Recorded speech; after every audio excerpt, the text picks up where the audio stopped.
Zaid itu ikut perang, terus wafat di sana menjadi seorang syahid.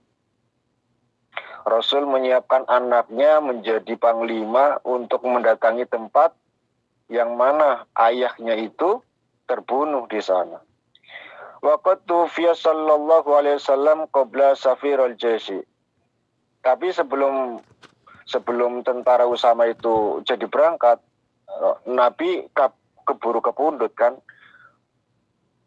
masih di masih di satu kompi, terus dengar Nabi sakit tambah parah, akhirnya berhenti di sana sampai menunggu kabar selanjutnya.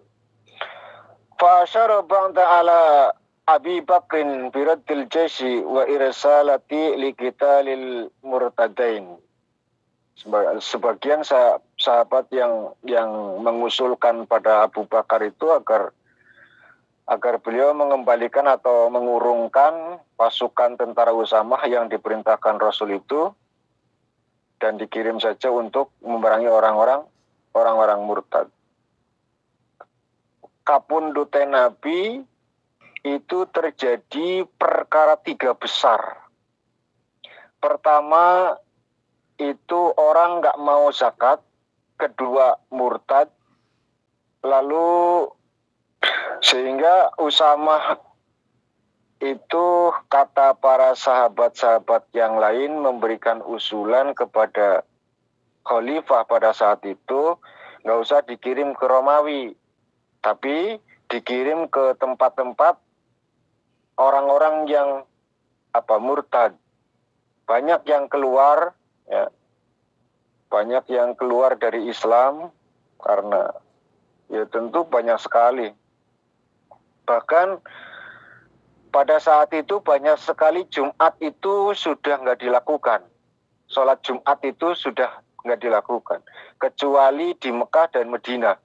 Di beberapa tempat yang lain itu sudah banyak yang meninggalkan. Mekah, Madinah, Taif itu masih, karena masih dijaga ketat. Tapi selain daripada itu banyak mereka yang meninggalkan syariat agama. Dan itu merupakan tugas pertama yang besar bagi Khalifatur Rasul, pengganti Nabi. Makanya berat banget. Abu Bakar menjadi khalifah itu sangat luar biasa, beratnya gitu loh maksudnya. Dan memang tidak ada yang pantas untuk menduduki kedudukan itu kecuali Abu Bakar. Saya nggak bisa bayangkan andaikan Umar yang menjadi pengganti pada saat itu, main tebas batang leher palingan.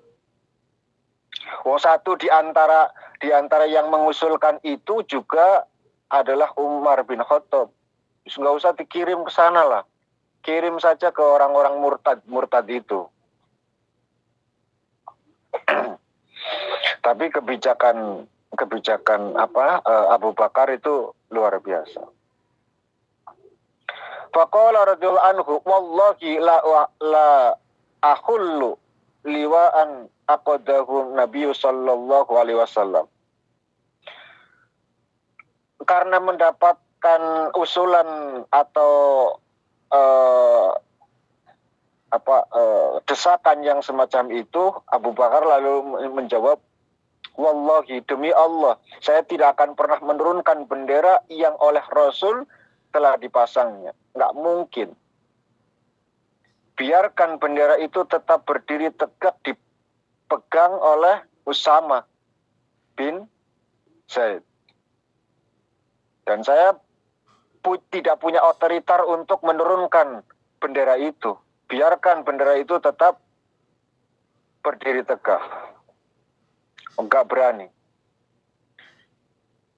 Fatalabu minhu azlan Usamah li sighari sinni wa tawli til jaysi man huwa asannu minhu. Para sahabat minta agar beliau itu suka melepas Usamah dari jabatan. Kenapa? Karena umur Usamah itu juga masih muda. Jadi singkat cerita, karena Abu Bakar As-Siddiq itu harus melepas kepergian Usama dengan bala tentara, akhirnya Abu Bakar itu mendatangi Usama dan bala tentaranya. Nah, sosok seorang Usama adalah panglima yang gagah berani, yang tidak pernah takut dengan kematian, itu duduk dengan gagahnya di atas kudanya. Lalu Usama itu mau turun, terus kata Abu Bakar, kamu jangan turun. Nggak boleh. Sama Abu Bakar, enggak, jangan. Terus saya itu lebih muda, engkau lebih tua dan engkau pemimpin. Enggak. Engkau yang ditunjuk oleh Rasul untuk menjadi seorang pemimpin. Sudah. Biarkan saya di bawah dengan jalan kaki, kamu yang duduk di atas kuda, karena engkau adalah panglimanya. Ya. Ini membangun satu tradisi yang luar biasa. Bahwa ketika ditunjuk oleh seseorang oleh Rasul, biarpun muda, itu tidak mempengaruhi dari umur. Begitu pentingnya, begitu loh.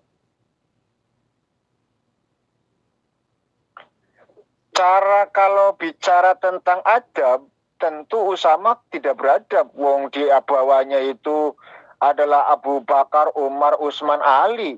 Bayangkan, Usama seorang anak kecil, anak remaja, duduk di atas kuda, kan kurang sopan. Tapi itulah yang ditunjuk, itulah perintah dari baginda Rasul. Maka semuanya taslim. Walaupun kadang kita merasa janggal gitu loh. Yang saya maksud itu seperti itu. Kadang kita merasa janggal gitu loh. Tapi kalau itu sudah menjadi perintah, sudah nggak usah dipertanyakan. Makanya Abu Bakar itu sempat marah gitu loh. Sempat marah ketika diusulkan Usama itu untuk diganti, Usama tidak usah dikirim, Usama macam-macam lah ya. Itu sempat marah. Hal penting yang dilakukan oleh Abu Bakar selama menjadi khalifah yang pertama itu, setelah resmi tentunya menjadi khalifah, Abu Bakar itu segera memberangkatkan pasukan Usama, karena memang itu peninggalan baginda Rasul. Rasul dalam keadaan sakit menyiapkan pasukan, tentu ada maksud dan tujuan, itu pikiran Abu Bakar. Sampai kapundut, maka pertama kali setelah resmi menjadi pengganti Rasul, khulafa menjadi khalifah, maka langsung memberangkatkan pasukan Usama untuk dikirim ke Syam gitu loh.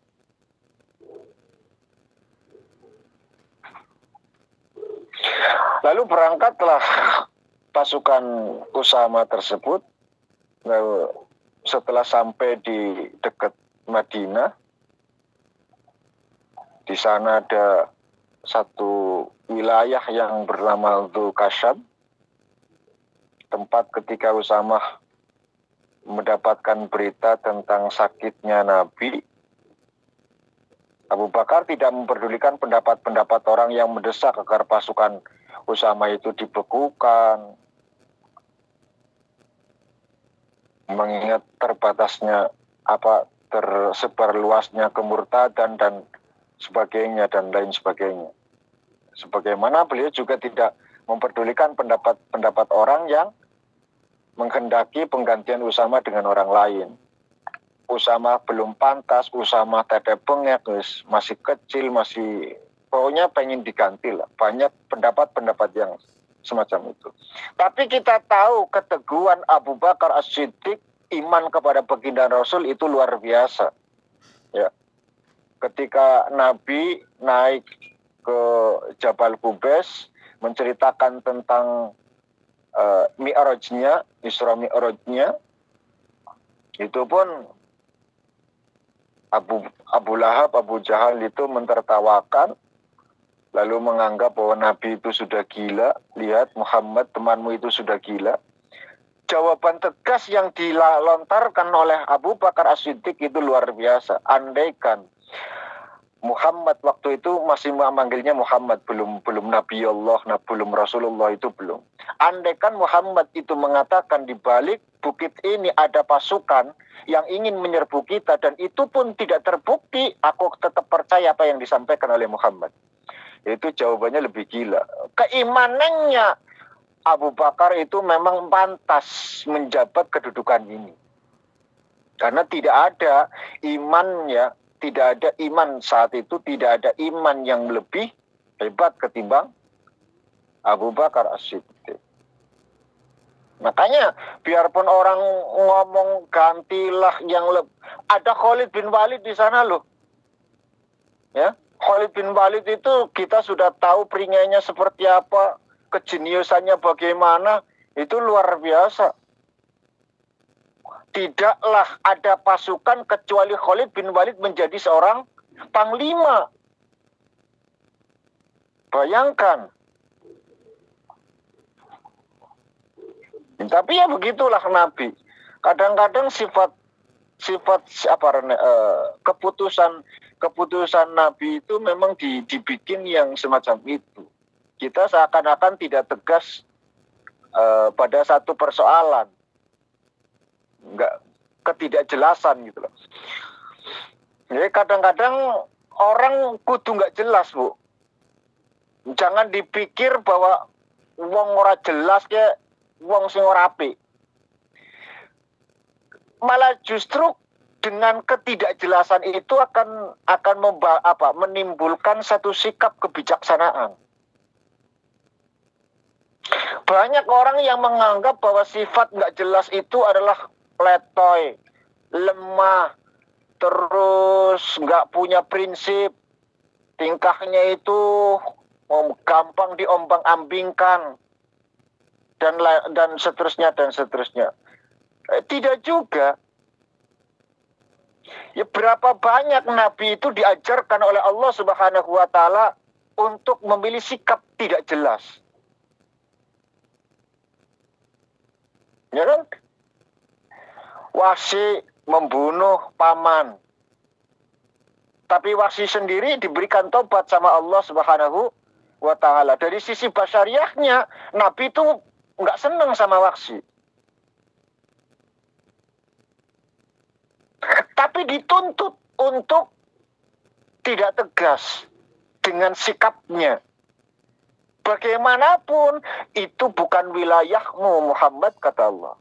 Aku yang punya peran untuk menyadarkan seseorang, memberikan hidayah kepada seseorang. Itu bukan wilayahmu. Di sisi lain, ada seorang yang diberikan gelar sebagai Hamamalatal Masjid, itu luar biasa. Tapi ternyata dihukumi munafik sama Allah Subhanahu wa Ta'ala. Artinya tidak jelas gitu loh, sikap tidak jelas. Banyak sekali. Kita juga harus kadang-kadang orang-orang yang ahli ilmu itu dididik untuk memiliki sikap tidak jelas sebagai bentuk kebijaksanaan. Kita tahu bahwa contoh untuk masalah sholat misalkan, untuk perkara sholat, sikap kita yang paham ilmu itu tidak akan pernah tegas. Kita tahu bahwa orang yang tidak pakai kunut misalkan itu adalah Abu Hanifah misalkan. Sedangkan yang pakai kunut itu adalah Imam Syafi'i. Bagi kita orang yang tahu tentang ilmu yang semacam itu nggak jadi persoalan. Perbedaan itu adalah sudut pandang, ya biasa-biasa saja gitu loh. Nggak jelas. Ya, kita kan nggak pernah tahu siapa yang benar di antara dua putusan itu. Bahwa nanti setelah di cross check di hadapan Allah Subhanahu wa Ta'ala, sing nggak pakai kunut yo bener, sing pakai kunut juga nggak salah. Sing rugi sopo?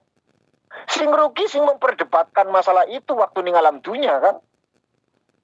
Makanya bagi kita itu ya biasa-biasa saja. Tapi beda dengan orang-orang yang tidak paham tentang ahli ilmu, tentang pemahaman. Mereka cuma taklid buta. Seakan-akan Abu Hanifah itu adalah Muhammadiyah, sedangkan Imam Syafi'i itu Nahdlatul Ulama, padahal jauh sebelum itu kan. Ya, biasa saja gitu loh. Makanya ketika kalian menemukan satu titik perbedaan di antara persoalan yang kalian hadapi, nggak usah ngotot gitu loh. Ya, biasa saja. Karena itu sudut pandang, bisa benar bisa salah. Gitu saja. Sing benar-benar salah, sing ora sholat subuh itu sudah pasti benar. Benar-benar salah ngono lho maksudnya. Adapun kaifiahnya itu seperti apa, ya terserah. Ya. Duduk tahiyat misalkan, duduk tahiyat awal dengan tahiyat akhir. Kita taunya ya seperti itu gitu loh. Karena diajarkan sama guru, kalau tahiyat awal itu seperti ini, tahiyat akhir seperti ini. Seakan-akan kalau tahiyat akhir duduk seperti tahiyat awal itu kurang sah.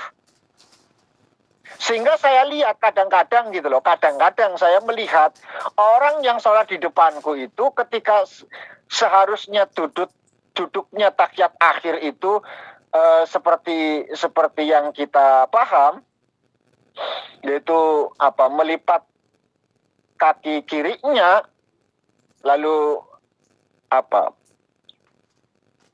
bokong pantatnya itu nyentuh ke tanah itu, lalu dia seperti tahiyat awal misalkan.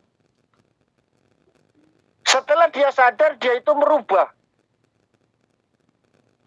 posisi tahiyat, duduk tahiyatnya gitu loh. Asumsinya adalah bahwa duduk yang semacam itu tidak mengesahkan tahiyat akhir gitu loh. Padahal kaifiahnya itu seperti apa terserah. Gitu loh. Itu terserah. Karena bukan syarat rukun. Jenengan mau duduknya model semacam apa, model bagaimanapun, itu nggak jadi persoalan untuk ahli ilmu itu. Mau duduk awal semuanya, ya baik awal maupun akhir duduknya sama, itu nggak jadi persoalan. Mau duduknya sama seperti duduk akhir semuanya, nggak jadi persoalan, nggak masalah. Karena bukan syarat rukun gitu loh.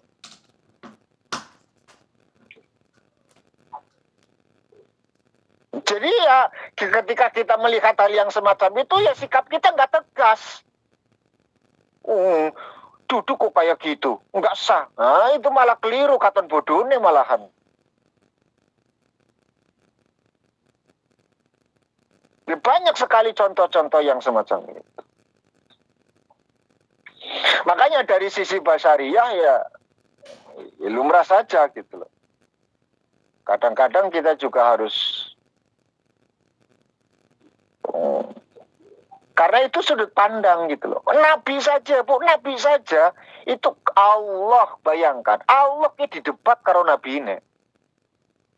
Allah kan zat yang maha tahu.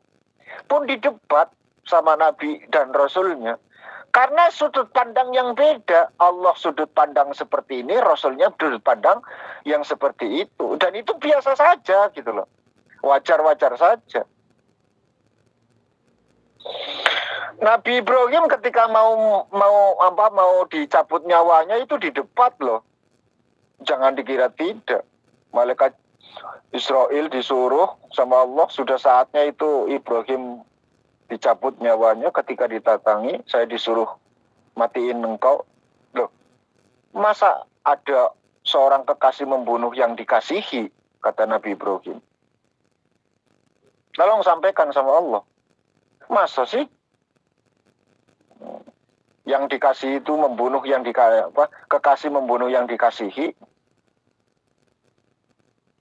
Karena malaikat Israel yang nggak pernah argumentasi, nggak pernah diajarkan tentang hal semacam itu, ya nurut baik kan.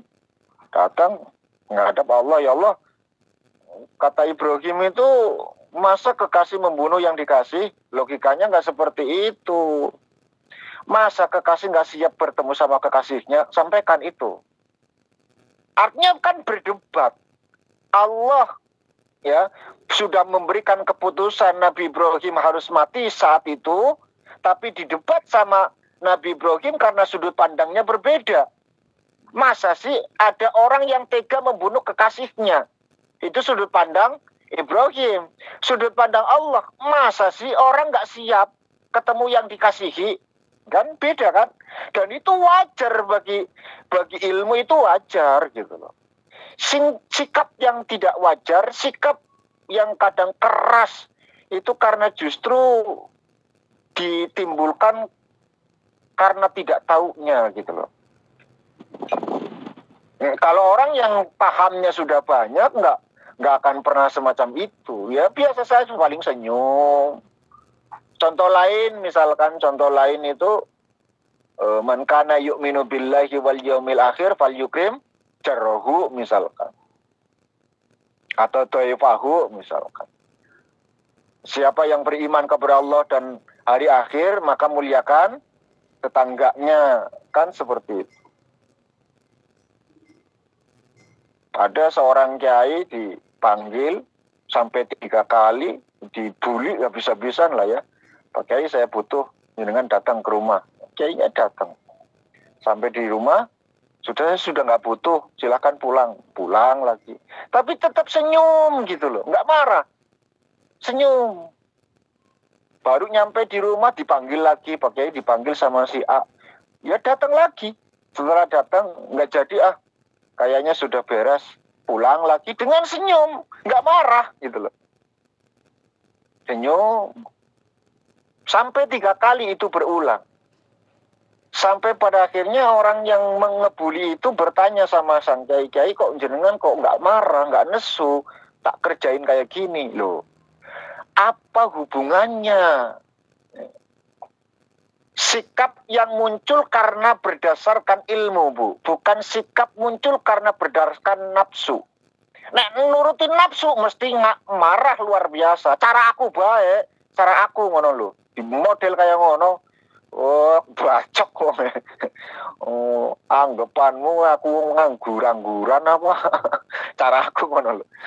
Tapi beda dengan cara orang ahli ilmu itu. Loh, apa hubungannya denganmu? Aku mulia tangga itu karena Allah. Allah yang memerintahkan. Man kana yu'minu billah wal yaumil akhir fal yakrim jarahu. Itu Allah yang memerintahkan, Allah dan Rasulnya. Nggak ada kaitannya dengan dirimu. Kue pan bully aku, pan bener-bener karo aku, kue urusanmu. Nggak ada hubungannya dengan diriku. Ya, man kana yu'minu billahi wal yaumil akhir falyukrim dhaifahu. Siapa yang beriman kepada Allah dan hari kiamat, hari akhir, maka muliakan tamu, muliakan jar, tetangga, dan seterusnya. Ya sudah, Kak. Niat kita karena itu memang perintah Allah. Nggak ada kaitannya tamu itu modelnya, tingkahnya seperti apa, mau sopan, mau nggak sopan, itu urusan tamunya. Kita sebagai tuan rumah memuliakan tamu selama ada batasnya cuma 3 hari, ya sudah, kita muliakan sebagaimana yang disyariatkan saja gitu loh. 4 hari ke sana urusan tamune dewek, golek pangan dewek, kono ora di suguhin lagi, karena batasnya cuma 3 hari gitu loh. Lebih dari 3 hari dia tingkahnya seperti apa, karep-karepe. Mau makan seperti apa ya terserah, dia beli sendiri. Kita tahu tuan rumah nggak wajib lagi untuk menghormati itu. Misalkan gitu loh. Misalkan kalian pulang, karena sudah akrab, intim di Iwamit, merasa sudah menjadi seperti keluarga sendiri, pulang main kan, dan itu wajar, biasa saja gitu loh. Pulang main. Lebih dari 3 hari nggak wajib dimuliakan, Bu. 1, 2, 3 hari muliakan. Artinya muliakan itu makan disediakan, ya, kasih makanan-makanan yang terbaik, yang higienis, yang 4 sehat 5 sempurna dan lain sebagainya. 3 hari lewat selesai, ya, 3 hari lewat selesai. Artinya kita nggak punya kewajiban lagi untuk memuliakan tamu tersebut. Sewajarnya saja, ya, sewajarnya saja sebagai seorang manusia yang mempunyai sifat sosial saja, gitu aja gitu loh. Sebab kalau kita hubungkan dengan hukum sosial, hancur, Bu. Hukum sosial kan mengatakan siapa berbuat baik kepada kita, kita harus berbuat baik kepada mereka, kan? Ya kan? Kalau dia jahat, ngapain aku harus baik? Itu sosial. Kan seperti itu. Tapi agama tidak. Mau dia nggak sopan, kita tetap menghormati sebagai tamu. Mau dia jahat sama kita, kita tetap muliakan sebagai tetangga. Dia nggak baik sama kita, itu urusan dia. Tidak ada hubungannya dengan urusanku gitu loh. Nah, itulah yang pernah dikatakan oleh Usama bin Zaid ketika Abu Bakar As-Siddiq itu sedikit mengkilah. Kata Usama, urus urusanmu dewe. Ketika Abu Bakar menyampaikan sesuatu, apa harus begini dan begitu, nggak usah. Urus urusanmu dewe. Ya, urus urusanmu dewe. Nggak ada kaitannya dengan diriku, kata Usama.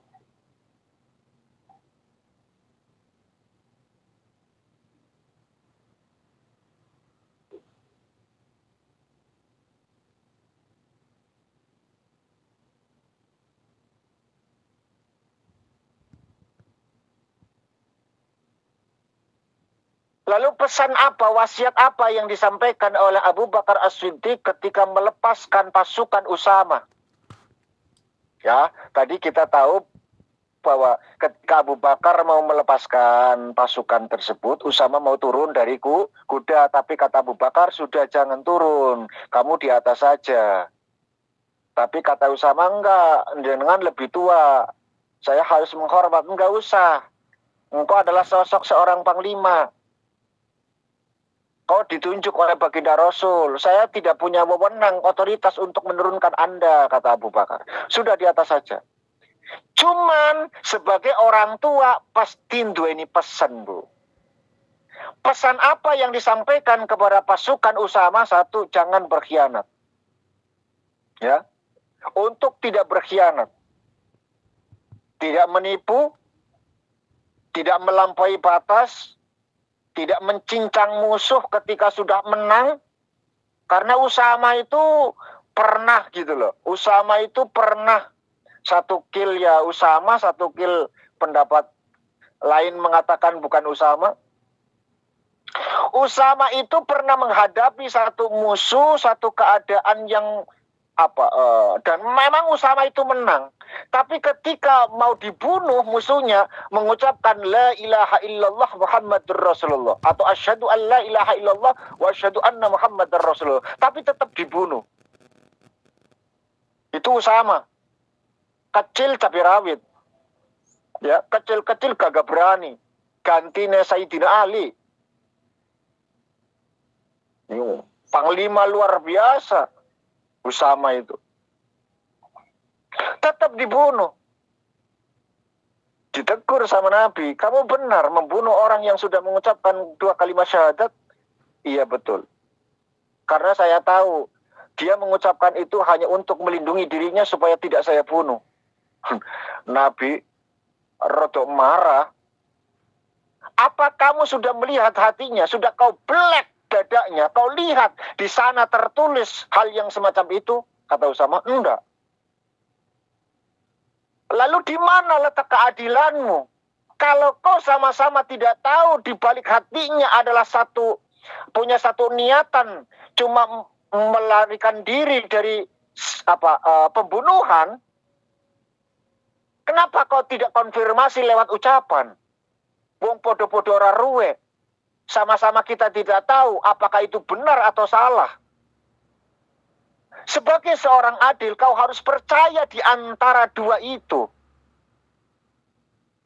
Kau mendengarkan kalimat asyhadu an la ilaha illallah wa asyhadu anna muhammadar rasulullah, berarti dia muslim.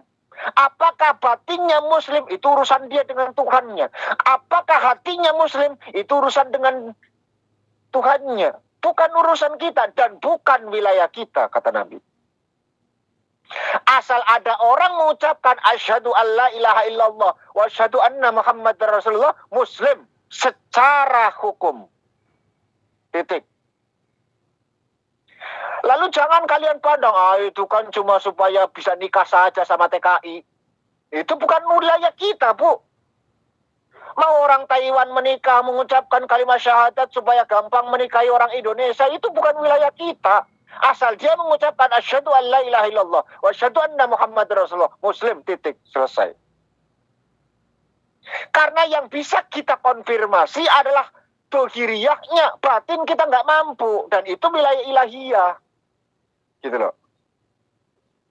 Itu wilayah ilahiyah. Kita nggak usah ikut campur dengan urusan itu.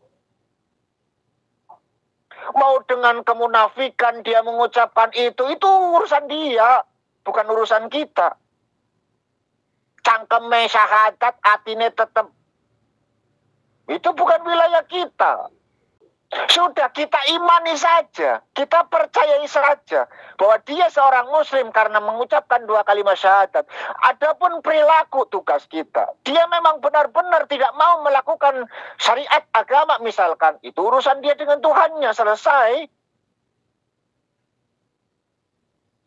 Kan kita nggak pernah tahu apakah lisannya mengucapkan asyhadu an la ilaha illallah wa asyhadu anna muhammadar rasulullah, lalu batin dan hatinya itu mengatakan saja, ini aku ya ora gelem iman, ora gelem Islam. Kita nggak pernah tahu gitu loh. Kalau sama-sama kita tidak tahu di balik isi hatinya, maka seharusnya kita cukup menggunakan yang terdengar saja. Ya, yang kita tahu saja yaitu lewat lisannya gitu loh. Itu kata Nabi. Apa sudah kamu belah dadanya sehingga di sana tertulis orang tersebut munafik? Tidak ya Rasul. Ya sudah, kenapa kau tidak bersikap adil? Aku diperintahkan, kata Nabi, aku diperintahkan untuk mengislamkan, mengmuslimkan secara dohiriyah. Batin bukan urusanku. Itu urusan pangeran, urusan ilahiyah. Makanya tidak boleh mencincang. Tidak boleh sewenang-wenang maksudnya. Itu pesan Abu Bakar As-Siddiq kepada Usama. Ya wong tua kan lebih pengalamannya akeh, Bu. Orang tua pasti lebih banyak pengalamannya, kan seperti itu. Nah, cari wong Jawa wis kaken mangan uyah ya. Wis kaken mangan uyah gitu loh. Makan garam gitu loh. Artinya sudah banyak pengalaman gitu. Jangan membunuh anak-anak atau wanita atau yang sudah lanjut usia.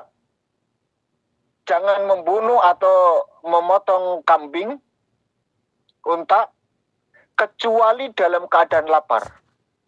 Ya, kalau memang lapar banget ya sudah. Ada domba di sekeliling itu jangan pernah kau sentuh kecuali dalam keadaan lapar. Itu darurat, itu sudah. Setiap hukum pasti ada istisna, Bu. Ya, setiap hukum pasti ada istisna. Apa itu istisna? Pengecualian. Babi haram, seharam-haramnya, di model masak apapun, ya, itu tetap haram. Mau dicuci dulu 507 kali pun tetap haram. Kecuali dalam keadaan yang terdesak, tidak ada makanan lagi kecuali babi, maka dihalalkan. Ketemu makanan lain menjadi haram lagi hukumnya. Selama tidak menemukan makanan lain kecuali daging babi, silakan kalian makan. Ya, silakan kalian makan. Ketemu sama makanan lain, seketika itu juga haram hukumnya. Lagi makan, lagi dikunyah, tiba-tiba lihat ke atas ada pisang misalkan. Pisang sudah masak, sudah matang gitu. Langsung dilepe, Bu. Ojo jangan bilang tanggung. Ya, oh tanggung wis dikunyah tinggal ledok. Ora iso, Bu. Seketika itu juga menjadi haram, buang, Bu. Buang, ganti makan pisang gitu.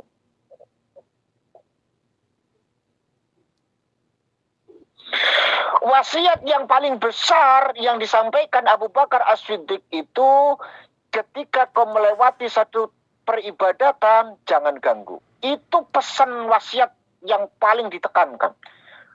Lewat gereja, jangan kau ganggu tempat-tempat orang ibadah. Ada orang beribadah di sana, jangan sentuh sama sekali.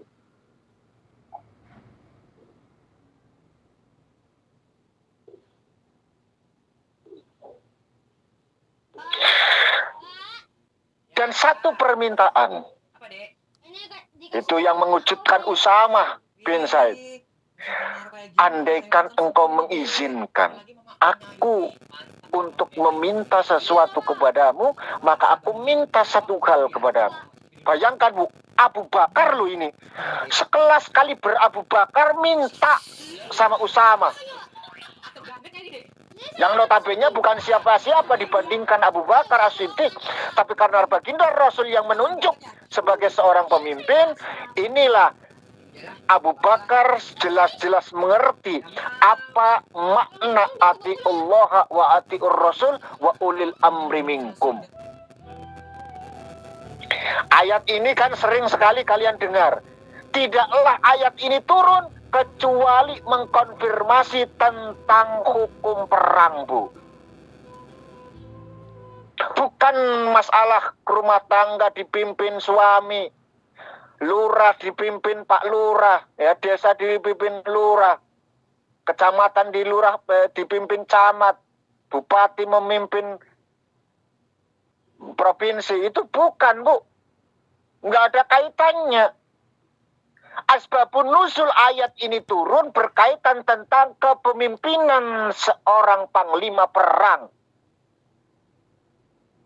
Makanya Abu Bakar karena saking tahu persis ayat ini turun, atiullah wa atiur Rasul wa ulil amri minkum, tidak punya otoriter untuk tidak patuh kepada Usamah, karena Usamah ditunjuk langsung oleh Allah dan Rasulnya.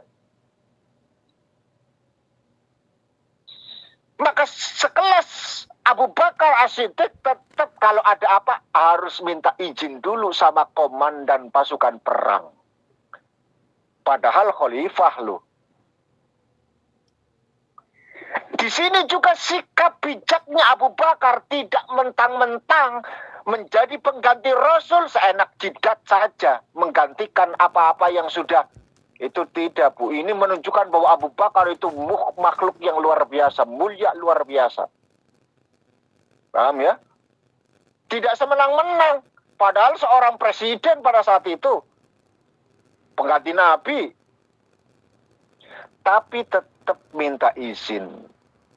Kalau aku diberikan izin, boleh meminta sesuatu, aku minta satu hal, Umar bin Khattab jangan ikut perang. Yang diminta Abu Bakar cuma Umar, Bu.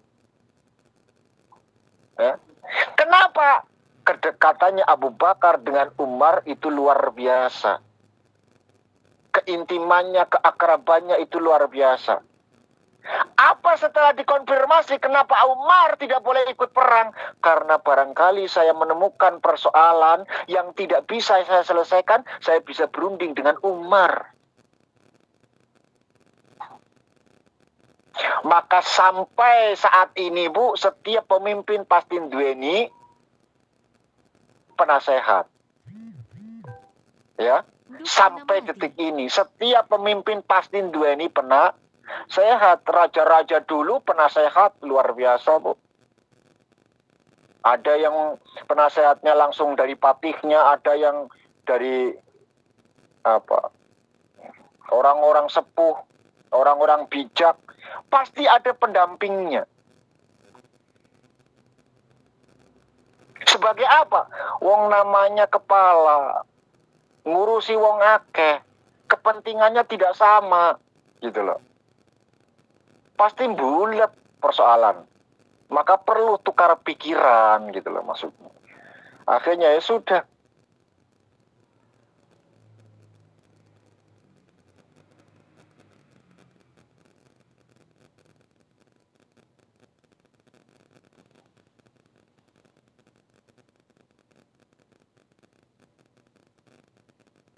Usama pun dengan enteng menjawab, yo, urusanmu, urusanmu dewe. Urusanmu dewe. Usama pun berangkat setiap kali melewati perkampungan yang murtad, mereka diluruskan lagi. Itu Usama luar biasa, Bu. Jasanya kabundute Nabi itu mengembalikan orang-orang murtad. Ya, murtadin itu dikembalikan lagi sama Usama. Sejalan dengan perjalanannya menuju Syam, melewati kampung halaman, itu banyak yang murtad, berhenti dulu, diislamkan lagi, baru berangkat lagi. Terus. Itu perjuangan Usama. Makanya Usama juga salah satu di antara yang mendapatkan ahli surga, gelar ahli surga. Itu luar biasa Usama. Teman-teman, sahabat-sahabat semua, oleh karena itu Abu Bakar radhiyallahu anhu menyampaikan, demi Allah tidak akan menghancurkan ikatan yang dibuat oleh baginda Rasul. Sudah. Abu Bakar pun orang yang teguh imannya, kuat peringainya, dan seterusnya. Itu singkat perjalanan Usama untuk kegemilangan Usama, yang nanti juga ternyata Usama itu akan menang tentunya. Puncaknya nanti di Sayyidina Umar. Tapi walhasil kita dari sini cukup belajar, Bu. Sikap yang ambil oleh Abu Bakar, ketegasan yang dilakukan oleh Usama, itu mengajarkan kepada kita. Bagaimanapun kita harus tahu persis kedudukan. Ya. Memang kadang-kadang kita ngerti kedudukan itu penting. Ya. Kita itu siapa, kita itu penting gitu. Makanya orang tua kita itu mengajarkan man arafa nafsa faqad arafa rabbah. Itu karena ngerti kedudukan, Bu. Bagaimana mungkin kita bisa tahu tentang Tuhan kita kalau kita tidak tahu kedudukan kita? Dan itu mengajarkan tauhid yang luar biasa. Karena kita tahu, kita paham, kita mengerti persis bahwa aku adalah seorang hamba. Setiap hamba pasti duweni kholik gitu loh. Setiap makhluk pasti duweni kholik. Ya, setiap hamba pasti punya Tuhan. Nah, dicarilah Tuhan itu. Ternyata wujud kidam baqo mukhalafatul khawadisi qiyamuhu binafsihi. Nama Allah itu namanya nama Tuhannya orang Islam, Bu. Ya. Allah itu adalah asma dari Tuhannya orang Islam. Dulu nggak ada yang kenal Allah, Bu. Dulu nggak kenal Tuhan, ilah gitu loh. Ya sudah, ilah. Ilah itu Tuhan. Pertama kali dipopulerkan ketika ada seorang Arab musyrik yang bertanya, itu lihat itu Muhammad itu sudah goyang, Muhammad itu sudah sudah majnun, Muhammad itu semacam-macam lah. Nyebut Tuhannya itu beda-beda, artinya nggak konsisten Muhammad itu. Langsung dijawab, qulidullah awidur rahman. Gitu loh. Sebutlah nama Tuhanmu, dengan Allah atau Ar-Rahman gitu. Dulu yang nggak ada ilah, namanya ilah.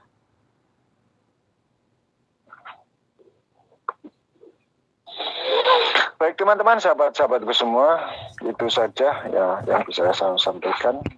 Masuk pada pelajaran Ad-Darsus Sabi'u, pelajaran yang ke-7 dari juz yang ketiga. Insya Allah kita akan sambung pada pertemuan yang akan datang. Ada pertanyaan? Ada waktu 5 menit. Nggak ada ya? Oke. A'udzubillahi minasyaitonirrajim. Bismillahirrahmanirrahim. Allahumma shalli ala sayyidina habibina syafina karimah tukrina wa walana Muhammad wa sallim wa radul tabaraka taala kulli sahabati rasulillah ajmain. Alhamdulillahi rabbil alamin. Hamdan syakirin, hamdan na'imin, hamdan yafi ni'amahu wa yukafi mazidah. Ya Rabbana lakal hamdu kama yanbaghi li jalali wajhika wa azimi sultanik. Allahumma nadim ahwalana wa hasin af'alana wa hallisna min alamil faqri wal dhulli wa asimna min al bala wal waba wat ta'un wa min syuril a'da wa syayatin wa nafsil ammarati bisu. Allahumma yassir lana al intizam fi jamil umuri dunyawiyah wa diniyah wa hasin muradana bil khair. Allahumma ba'idna min asyirri wal isyan. Allahumma inna na'udzubika min juhdil bala wa tarkis syaqa wa su'il qada والشماتة الأعداء. يا محول الحال والأحوال حول حالنا إلى أحسن حال. اللهم يا كسر النوال ويا خالق جميع الأفعال وفقنا لنية الخير في جميع الأقوال والأحوال. اللهم سلمنا وسلم ديننا ولا تسلب وقت الناس إيماننا ولا تسلط علينا من لا يخافك ولا يرحمنا وارزقنا خير الدنيا والآخرة إنك على كل شيء قدير. ربنا آتنا في الدنيا حسنة وفي الآخرة حسنة وقنا عذاب النار. وصلى الله على سيدنا محمد وعلى آله وصحبه وسلم. سبحان ربك رب العزة عما يصفون وسلام على المرسلين والحمد لله رب العالمين. حق الفاتحة. أعوذ بالله من الشيطان الرجيم. بسم الله الرحمن الرحيم. الحمد لله رب العالمين الرحمن الرحيم مالك يوم الدين. إياك نعبد وإياك نستعين اهدنا الصراط المستقيم صراط الذين أنعمت عليهم غير المغضوب عليهم ولا الضالين. Sekian dan demikian yang bisa saya sampaikan. Terima kasih atas segala perhatian. Mohon maaf atas segala kekurangan. Subhanakallahumma bihamdika asyhadu an la ilaha illa anta astaghfiruka wa atubu ilaik. Akhirud da'wana walhamdulillahi rabbil alamin. Wassalamualaikum warahmatullahi wabarakatuh.